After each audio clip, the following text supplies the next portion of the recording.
Assalamualaikum warahmatullahi wabarakatuh. Kabajamtoota fi jaalatamtoota hordoftoota Maddoolaa Miidiyaa sagantaa tamsaasa kallattii guyyaa tokkummaa Arsii wabeeffachuudhaan magaalaa Johannesburg irraa yaada hawaasarraa fuudhaa jira. Assalamualaikum warahmatullahi wabarakatuh. Waalaikum salaam warahmatullahi wabarakatuh. Yooyyaa baga nagaan dhuftan. Baga nagaan dhuftan. Eenyu jedhamtu guyyaan har'aa guyyaa maaliitii mee kallattiidhaan yaada keessan dabarfadhaa? An dureessa Abbaan Baa jedhama. Akkana. Asuma Johannesburg irraa dhufe. Akkana. Guyyaa har'aa guyyaa gammachuuti guyyaa obboleewwan lamaan wal argitu. Akkana. Kanaafuu obboleewwan keenya argachuudhaan baay'ee gammannee jirra. Akkasumas ammallee ilmaan Arsii naannoo kibbaatitti dhokatanii uummata Hadiyyaa keessatti dhokatanii hafanii jiran eenyummaa ofii hubatanii beekanii biyyatti illee dhaddacha guutaa irratti dhaddacha 21ffaa Arsii ta'anii biyya mirkanaa'ee fi turee warri as jiran ammoo warri kibbarraa dhufanii Hadiyyaa naannoo Hadiyyaa irraa dhufanii as South Africa jiraatan beekanii abbootii isaanii ka biyya jiran irraallee hubannoo argatanii Arsii ta'uu isaanii beekanii ummata Arsii ka biyya kana jiruun wal barannee walitti dhufeenya keenya tolfannee waliin jiraanna yaada jedhuun asii wal gaanii har'a gammachuusanii wal geenne.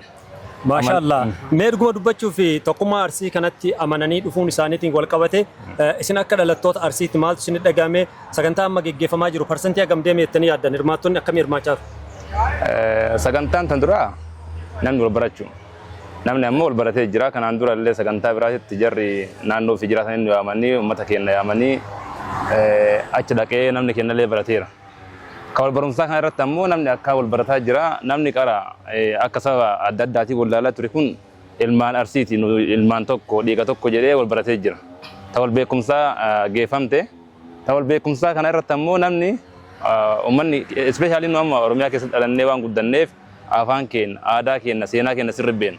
Isaan kun ammoo afaan isaanii aadaa isaanii barachuu hawwan baay'ee hawwii qaban fedhii qaban illee fedhii isaan uummata isaanii barachuuf aadaa isaanii afaan isaanii barachuu qaban kana akkaan arginee jiranullee isaan illee aadaa keenya kana kan nu qabnu sirna nu qabnu kana baratanii nu walii hariiroo jireenyaa uumachuuf baay'ee tattaafataa jiran kun ammoo kana yoo arginu nullee akka nama tokko isin gammadaadha isaan ammoo daranuu yoo aadaa keenya argan yoo sirna keenya argan baay'ee gammadoodha aadaa keenya gisee argan waan Arsiin qabdu yoo argan baay'ee gammadoodha nu akka nama tokkotti ijoollee tokko tokko ka qaama wal beekee walitti dhiyaaduun Arsiin sirna akkanaa qaba Arsiin aadaa akkanaa qaba Arsiin seenaa akkanaa qaba hin barsiisan yeroo kana barsiisuun ammoo yeroo kanatti baay'ee gammadoodha isaan kun ammoo nama kakkaasa amallee ilmaan Arsii ka Sidaama keessa dhokatanii hafanii jiran ka gosa isaanii beenu kanaan dura illee biyyatti illee nu Arsii jaanii biyya dhufanii gadaa Arsiititti beekamtii argatanii jiran baay'ee jira ummata kibbaa kana keessa illee kun amma ummanni amma si argaa kun ummata xiqqaadha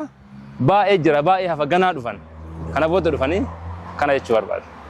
Egaa galatoomaa warroonni yaada nu dabarsitan sagantaan guyyaa har'aa tokkummaa Arsiirra dhaabbachuudhaan kan isin biraan gahaa turre foddaa miidiyaa Maddoolaabuutiin qopheessummaa hawaasa keenya magaalaa Johannesburgii fi akkasuma Afrikaa kibbaa jiraniin galatoomaa isin jenna kutaa biraa walitti deebinaa turre. Assalamualaikum warahmatullahi wabarakatuh. Kabajamtoota fi jaalatamtoota hordoftoota miidiyaa Maddoolaabu akkuma daawwachaa jirtan guyyaa har'aa sagantaa addaa qabannee isiniif dhiyaannee jira. Sagantaa guyyaa har'aa tokkummaa Arsii Afrikaa kibbaa magaalaa Johannesburg keessummeessummaa isiitiin qophaa'ee dhaabbachuudhaan gara miidiyaa Maddoolaabuutiin sagantaa addaa kiyyeeffannee isin biraan geennee jirra.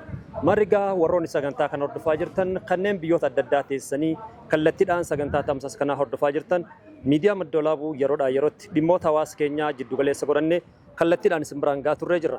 Marri kanumarra dhaabbachuun guyyaa har'aas magaalaa Johannesburg jiddu galeessa godhannee tamsaasa kallattii isin biraan gahaa jirra. Eeyyangaa waa'ee Arsii yoo kaafnu haala qubsamaa hawaasa keenya bal'aa seenaa gurguddaa qabu irraa dubbachuun dirqama. Taatilee armaan dura ta'an keessaayyuu waa'ee hawaasa Arsii lola Dhombir 1960ffoo akkasuma calii calanqoo aanolee lola azulee hundumaa yaadachuun dirqama. Marri kanaan wal qabsiisee sagantaa keenya irratti mootu qophii addaa guyyaa har'aa isin biraan geenna.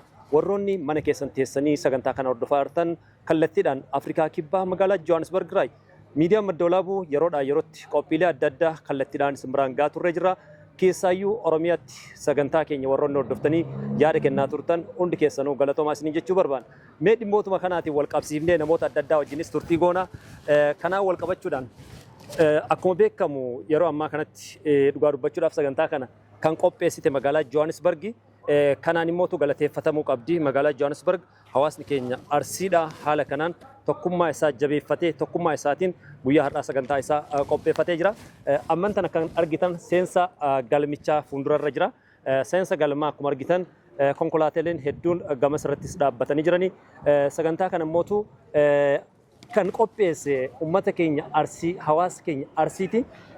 Keessaayyuu sagantaan kun maal irratti kiyyeeffate maal irratti xiyyeeffate kan jedhu immoo tu sagantaa kallattiidhaan waltajjii irraa argitan ta'a. Warroonni immoo tu kallattiilee adda addaatiin yaada isaanii koomantiidhaan barreessaa jirtan hundi keessanuu ulfaadhaa isiniin jedha. Kanuma wal qabatee immoo manguddoota adda addaa sagantaa kanarratti affeerree kan dubbisnu ta'a. Anis immoo tu kallattiidhaan gara miidiyaa Madda Walaabuutiin tamsaasa kallattii isin biraan gahaa jira jechaadha. Akkuma argitan namoonni konkolaataa akkasuma immoo dhimmoota nageenyaatiin wal qabatee bakka kanarratti hojjetaa jiranis argaa jirtan foddaa iskiriinii irraa jechaadha. Kanaaf namoonni yeroo ammaa seenaa jiran haala tasgabbiitiin bifa tasgabbiitiin kallattiidhaan iddoo akka qabataniif haalli mijaa'ee jira. Kanaan hawaasni keenya magaalaa Johannesburg fakkeenyummaa guddaa dalaganii jiranii. Sagantaa kanarratti immoo hawaasni keenya Afrikaa kibbaa magaalota adda addaa keessa jiran jechaadha. Baadiyyoota keessa kan jiranis yaamicha godhame irratti dhaabbachuudhaan sagantaa kanarratti akka argaman sagantaa irraa hubachuu dandeenye jirra. Kanaan wal qabatee meegaa dursa gara galmaa osoo seeniin duratti sakuuritiidhaan jiranii dhimmoonni adda addaatiin wal qabatee jechaadha. Keessaayyuu haala mijeessuudhaan waan adda addaatiin wantoota hedduu argaa jirra jechaadha. Kanaaf miidiyaan Madda Walaabuu yeroodhaa yerootti isin biraan geenna. Akeekaaf kaa'uun sagantaa har'a hawaasni keenya arsii magaalaa Johannesburg qopheessummaa magaalaa Johannesburg. Akkuma beekamu seenaan tokko qophaa'u qophiileen tokko yoo qophaa'u eenyu akka qopheessee fi iddoo itti qophaa'e ibsuu waan barbaachisee fi walumaa galatti kan qopheesse hawaasa keenya arsiiti. Kanaan Sikoomandoo dhugaa dubbachuudhaaf Afrikaa kibbaa fakkeenyummaa gurguddaadha. Asiin dura sagantaa biyyummaa irratti kallattii adda addaatiin hirmaatanii jiranii ammas immoo kallattiilee adda addaatiin hawaasa isaanii walitti fidanii obboleewwan isaanii wajjin sochiin godhamaa jiru. Hedduu waan namatti toludha. Haalli keessummaa akkasumas immoo keessummoonni adda addaa keessa jiran hedduu waan namatti tolu jechaadha. Akkuma argitan bakkoota paarkingii namoonni hedduu hirmaatee jira. Namoonni hedduunis kallattiidhaan iddoo qabachaa jiru. Sagantaan haga ammaatti hin eegallee kallattiidhaan immoo gara miidiyaa Madda Walaabuutiin isin biraan gahaa jirra jechaadha. Kanaaf namoonni biyyoota adda addaa teessanii sagantaa kana hordofaa jirtan sagantaan tokkummaa hawaasa keenya arsii irratti dhaabbachuudhaan kan isin biraan gahaa jirudha.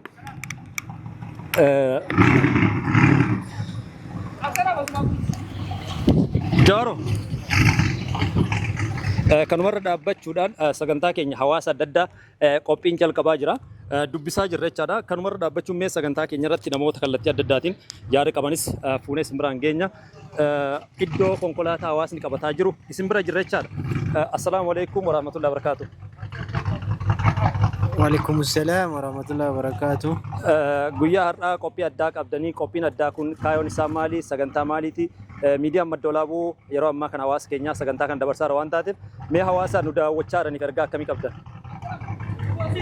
Qophiin har'aa maashaallah qophii bareedaadha. Qophii sagantaa wal barnoota ilmaa Sikoomandoo kan Afrikaa kibbaa jiraatan akkasumas obboleeyyan keenyaa kan duraan nurraa citanii bakka biraa jiraatan kan ammaa tana ilmaa Sikoomandoo ta'uun isaanii mirkaneeffamee lakkaa'atanii hawaasa kana galan saniif adda murtiileen jajjabduun ilmaa Sikoomandoo ittiin bultu waan darbitu waan taateef hawaasa sanirraa warteen ilmaa Sikoomandoo taate martuu asii argamtee murtii kana wajjin qooda fudhachuuf bakka kanatti argama.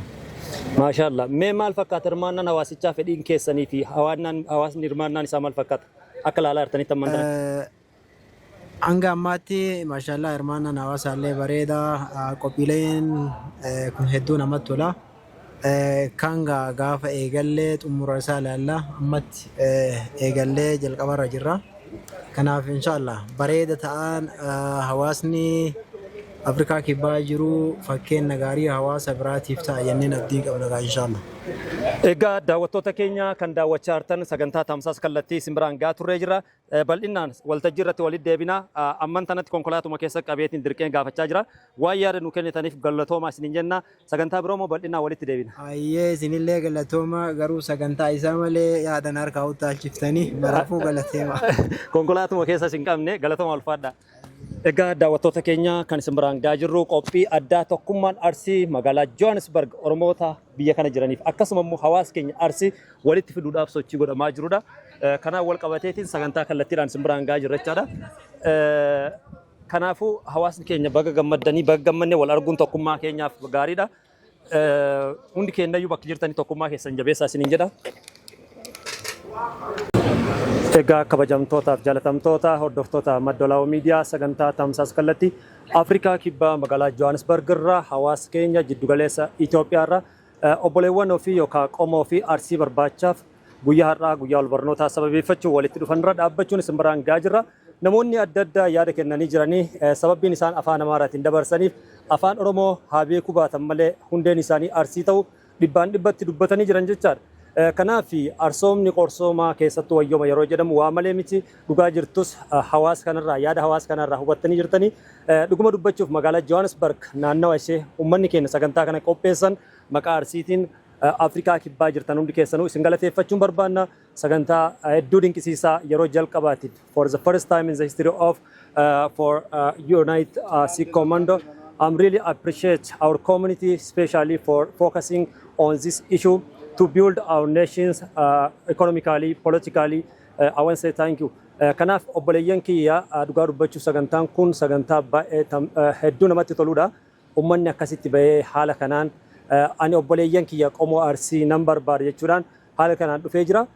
Nutis kanumarra dhaabbachuun gammachuu hawaasa keenyaa kana gara miidiyaa keessan miidiyaa Maddoolaa buutiin isin biraan gahaa turree jirra. Ammas immoo isin biraan gahaa jirra.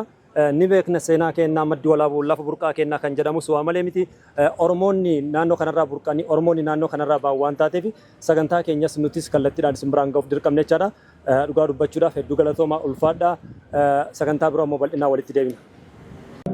Kuni ni keenya waan keenya ta'eef hadiyyaan mataan isaa waan keenya ta'eef kunoo ilmaan keessan kan qabdan na bira jira jechuun as nu deebisu dhugaa dubbachuuf odoo hadiyyaan har'aan tana ilmaan si koomandoo isaan keessa badan kana hayyamamaa ta'e as deebisuu baate ilmaan si koomandoo har'aan hin deebi'an dhugaa moofiyoo.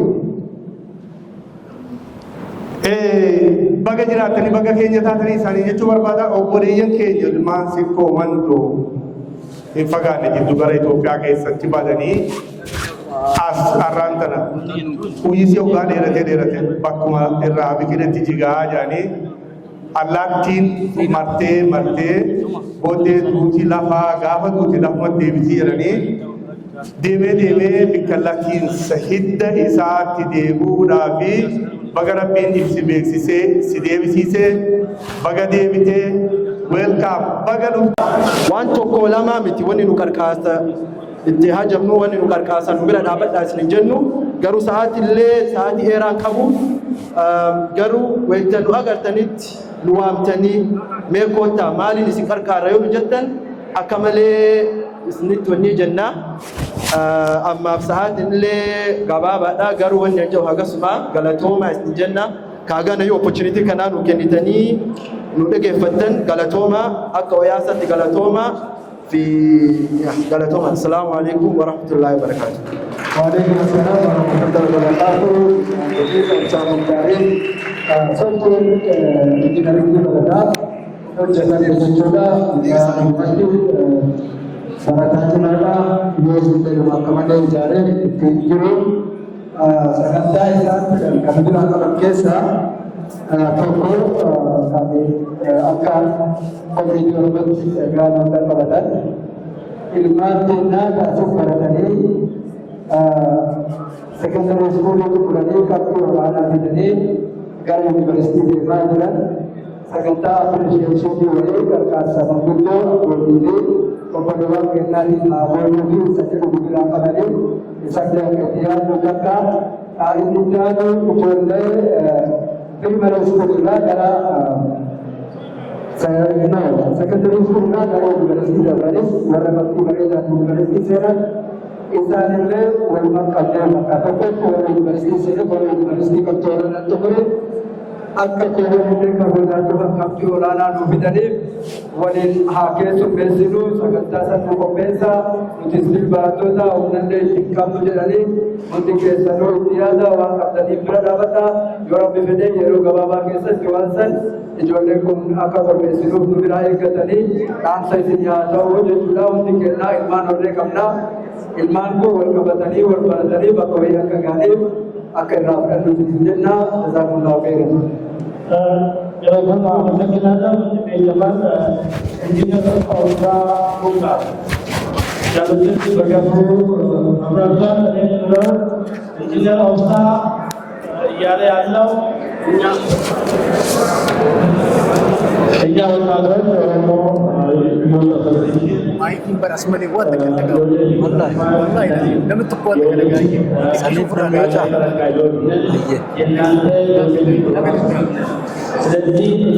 Besar mana dulu kita ni sekarang kan dulu mire apa kita mire dulu nafit tahu jangan nafit besar ni በዚህ ላይ የእናንተ ድጋፍ የእናንተ እርዳታ የእናንተ ከአቅርባችን መቆም ስለሚያሸር እናንተ ከአቅርባችን ልትቆሙ ጠይቃቸዋለን ነው አባባሉ ነው እያላለው። ሌላ ደግሞ ከአስኩል ወጥቶ ወደ 12ኛ ክፍል ወደ ዩኒቨርሲቲ የሚገቡ ተማሪዎች አንዳንድ ቦታ ላይ የተቸገሩ ስለሆነ ለኢትዮጵያ ኮሚኒቲ ለኦሮሞ ኮሚኒቲ ለአባቶቻችን እነዚህን ተማሪዎች ትምህርት የሚያስፈልጋቸውን ድጋፍ የሚያስፈልጋቸውን እናንተ አባቶቻችን የሀገር ቤት አባቶቻችን የእኛ አባቶች ከአጠገባችን ቆማችሁ እንድታዩን እንድትረዱ እንድትተባበሩ የሚል መልዕክት ነው። በመሰረቱ ጀነራል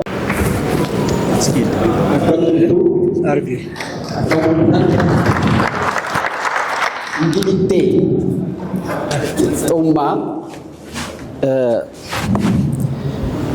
kabajamtoota abbootii amantaa, kabajamtoota jaarsolee biyyaa, kabajamtoota abbootii gadaa, kabajamtoota haadha siiqqee, kabajamtoota durboota koominiitiiwwan garaagaraa dursee affeerraa walitti dhufeenya obboleewwan siqqoo mandoo kanarratti argamee ergaa baga geessanii akka dhaqqabsiisuuwwan affeerraa naa gootaniif kabaja guddaan natti dhaga'ame isiniif ibsuun barbaada. Walitti dhufeenyi obboleewwan siqqoo mandoo yeroo dheeraan booddee kan ta'e waan ta'eef gammachuu guddaan natti dhaga'amee jira. Sirni walitti dhufeenyaa kun kan obboleewwan kan guddinaa, kan badhaadhinaa, kan dagaaginaa akka isiniif ta'u hawwii guddaan qaba. Tokkummaan akka sabaattis ta'e akka biyyaatti humna. Yoo tokkummaan jiraate hawwii akka biyyaatti qabnu galmaan ga'uu ni dandeenya. Yoo tokkummaa hin qabne ni bittinneefna ni salphanna. Kanaafuu tokkummaa akka biyyaatti itichinee itissinee qabuu baay'ee barbaachisaadha. Jabaadha jechuun barbaada.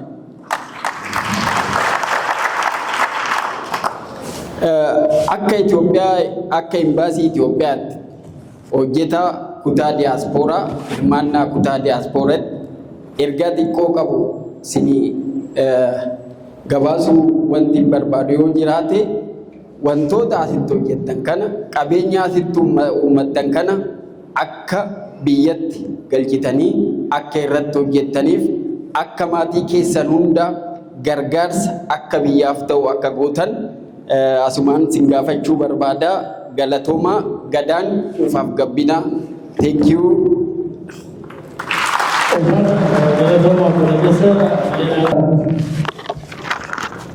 Amma sagantaan kennaa kan itti aanu Itoophiyaa Muslim Community yookiin Najaashii Taris bakka bu'anii kan gidduu በሻቻ ሮማ ላይ በተደረገው በ6ኛው ማዕከልና በ21ኛው ደደቻ በተዘጋጀው የሲኮማንዶ ማህበር ስም ዛሬ ይሄ በመወለዱ ዛሬ ቤተሰቦቻችን ትክክለኛ የዘር ሐረጋቸውን ተገናኝተው ተዋውቀው ዛሬ ደግሞ አባት የሆኑ የኦሮሞ አርሲ ሲኮማንዶ ቤተሰብ አባቶችና ማህበሩ በሙሉ እኛን ጋብዞን እዚህ ጋር በመገኘታችን ለኛ ለሁላችንም ታላቅ ገድል ነው። ለዚህ ፈጣሪያችንን እናመሰግናለን። በመቀጠል ጊዜያችንን ላለማባከን አጠር ያለ እንግዲህ ይህንን ታሪካዊ አመጣጣችንን በተመለከተ ያለውን እንዲያቀርብ ይፈቀድልኝ።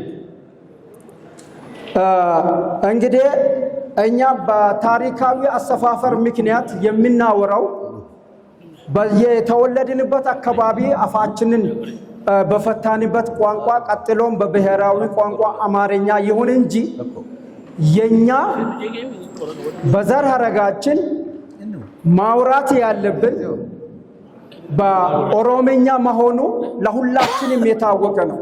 ስለዚህ በዚህ ሰዓት እኔ ሁላችሁንም አካሞልተኔ እላችኋለሁ። ሁላችሁንም እንኳን እግዚአብሔር ለዛሬዋ ቀን አደረሰ። ስሜ ደገፋ አጋፋሪ እርሰዶ ነው የሚባለው። የማዕከላዊ ኢትዮጵያ ክልል በደቡብ አፍሪካ የሚኖሩ የሲኮማንዶ ልጆች ማህበር አስተባባሪ ነኝ። እንግዲህ ይህ ከማዕከላዊ ኢትዮጵያ ክልል መጥቶ በደቡብ አፍሪካ የሚኖር የአርሲ ሲኮማንዶ ኦሮሞ ተወላጆች ህብረት ሰብሳቢ ሲሆን በቤተሰቡና በህብረቱ ስም ይህንን ፕሮግራም ያዘጋጁ አባቶችን፣ አስተባባሪዎችን እና ብሎም ማህበረሰቡን እንግዲህ እንዲያመሰግንልኝ በእውነት ይህ ታላቅ ጉባኤ ታላቅ አክብሮትንና ታላቅ አድናቆታችንን በጭብጨባ እንዲያደንቅልኝ ጠይቃለሁ። አመሰግናለሁ። በመቀጠል እንግዲህ የኛን በማዕከላዊ የኢትዮጵያ ክልል ያለን የአርሲ ሲኮማንዶ ልጆችን ታሪካዊ ፍልሰታችንን አሳጥሬ ለሁላችንም ለግንዛቤ እንዲሆን አቀርባለሁ። የኩሽ ህዝብ ከክርስቶስ ልደት በፊት ከ4000 ዓመታት በፊት በምስራቅ አፍሪካ እስከ ቀይ ባህር፣ በሰሜን አፍሪካ፣ በዘመናዊቷ ሱዳን፣ ሞሮኮ፣ አትላንቲክ፣ አረብ ሀገራት፣ ሜሶፖታሚያ፣ የአውሮፓ እና መካከለኛ ኤዥያ አካባቢዎች ተስፋፍቶ ሲኖር እንደነበረ የዓለም ታሪክ ይናገራል። የኩሽ ዘር ሐረግ አንዱ የሆነው ሲኮማንዶ ህዝብ በምስራቅ አፍሪካ አገራት በተለይም በሶማሌላንድ፣ በሶማሊያ፣ በኬንያ፣ ኡጋንዳ፣ ጅቡቲ፣ ሱዳን፣ ደቡብ አፍሪካ እና ሌሎች በአፍሪካ ቀንድ አገራት ተስፋፍቶ እንደሚኖር የተለያዩ የታሪክ ጸሐፊዎች እና ቅድመ አያቶቻችን ይገልጹ እንደነበር ይታወቃል።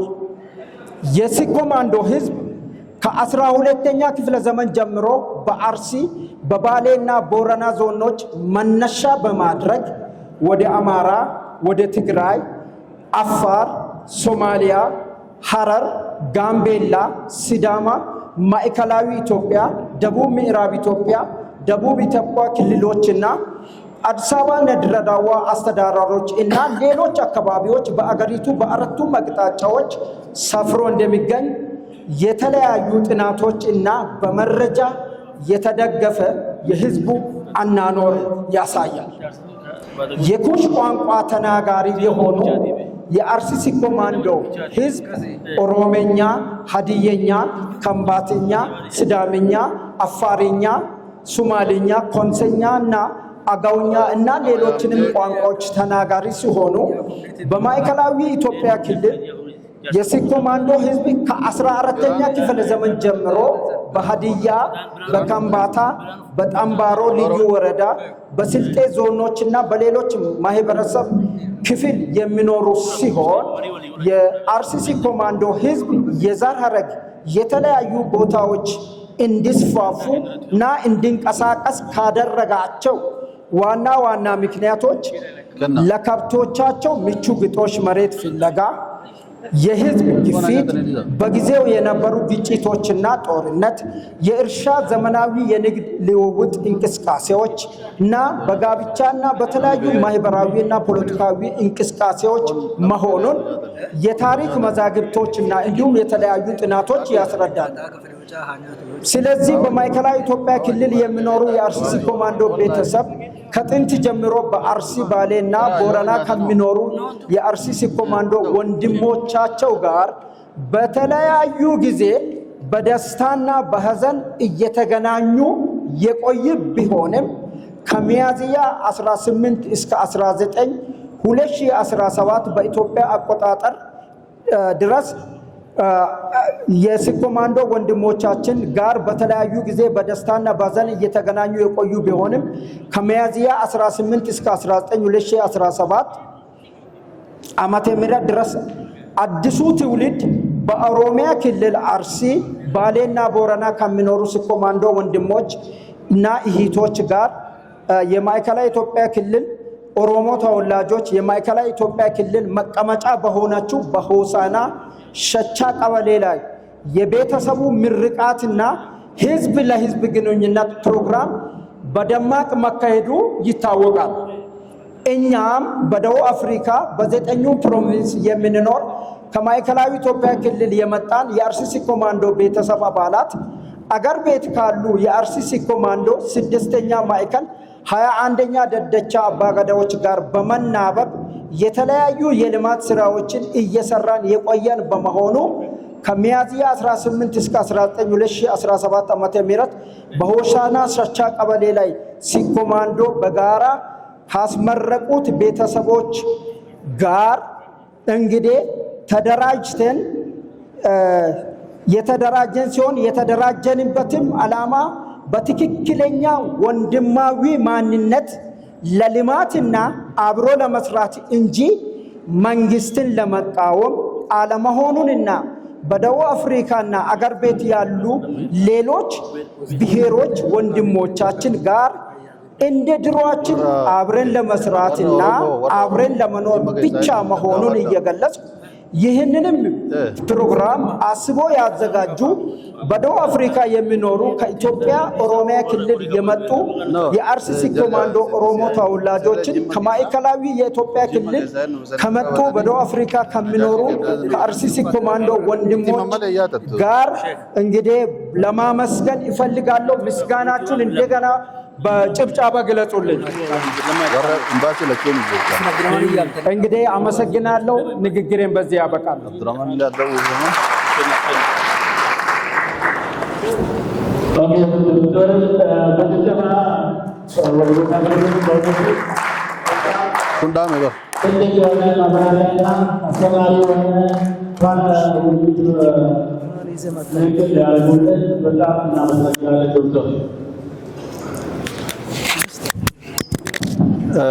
Ayee galatooma Dr. Galatoomu kanatti aansinee sagantaan keenya akkuma itti fufetti jira.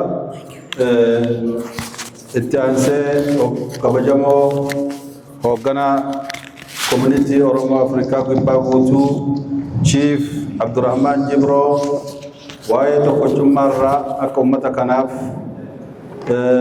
nu qajeelchuu asirratti isaan kabajaan dhiyeessina. Okay, በመቀጠል የሳውዝ አፍሪካ ኦሮሞ ኮሚኒቲ ቸርማን ቺፍ አብዱራህማን ጅብሮ ወደ መድረክ መጥቶ የእንኳን ደስ አላችሁ ንግግር ያደርጉልናል። እባካችሁን እሳቸው Amburam.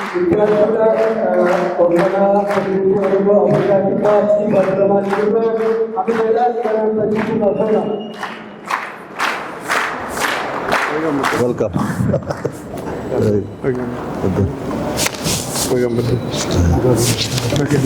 Orang nama itu ya, mare.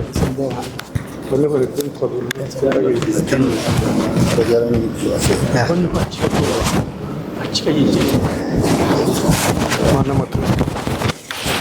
Mereka untuk community juga join ini lama ikat dulu affair.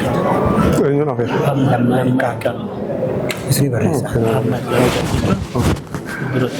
Bakaba community Western Ethiopia community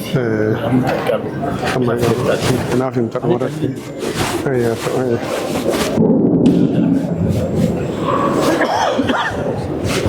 wanni kun natti kaatana fakkaata sagaleen kiyya ma jiraati yoo gara biraa lafa kaa'u tole ummata keenya warri waan asitti waliin qabamtan hundinuu warri islaamaa warri kiristaanaa hundinuu ka amantii aadaa qabus hundi keessanuu warri islaamaa assalaamu alaikum warahmatullaahi wabarakaatu